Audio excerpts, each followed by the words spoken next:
Nah, langkah awal kita bisa pasang untuk konektor oksigen dan airnya. Di bagian belakang ada konektor oksigen dan air. Selanjutnya kita pasang untuk bagian konektor oksigennya yang terhubung ke tabung oksigen, dan untuk airnya dari kompresor.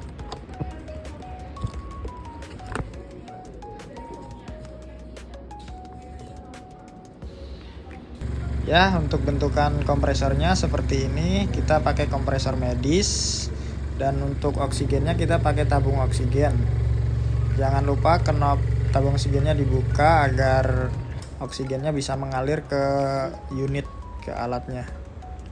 Nah, untuk tekanan barnya ini kita bisa atur di 3,5 bar atau 4 bar.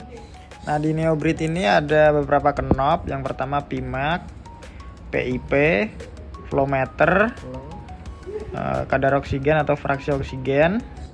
Nah, ini ada flow meter yang continuous, ada saklar untuk menghidupkan unit, saklar untuk suction, dan knob untuk suction. Nah, untuk cara settingnya kita putar knob searah jarum jam sampai mentok untuk PIMAX dan PIP. Kemudian untuk flow meter kita sesuaikan saja, kalau kita di 8 biasanya. Nah, untuk kadar oksigennya bisa disetting sesuai kebutuhan. Kemudian siapkan breathing circuit dan dipasang breathing circuitnya. Nah, untuk mengatur pipnya, PEEP-nya itu bisa dari breathing circuitnya. Di knob putih ini itu ada tulisan PEEP, bisa ditambah dan dikurang. Langkah berikutnya kita bisa menghidupkan unitnya dengan men-switch saklar ke atas, dan unit akan bekerja. Nah, di bagian breathing di pipnya ini ada lubang untuk men-setting, caranya dengan menutup, dan kita atur bisa PIMAX-nya itu di berapa, PIP di berapa sesuai kebutuhan. Kalau dari kita biasanya PIMAX-nya itu pressure maksimalnya di 40. Nah, dan untuk PIP-nya kita biasanya di 30. Untuk flow meternya di setting di 8 kalau dari kita.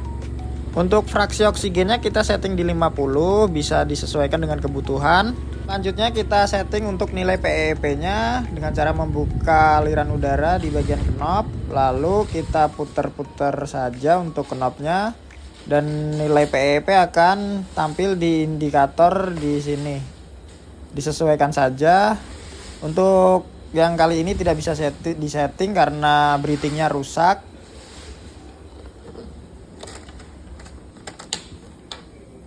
Kemudian ada flow meter di bagian kiri bawah.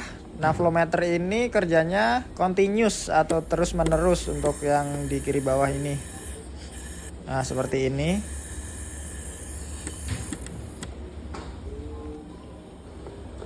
Kemudian di bagian atas ada knob untuk suction.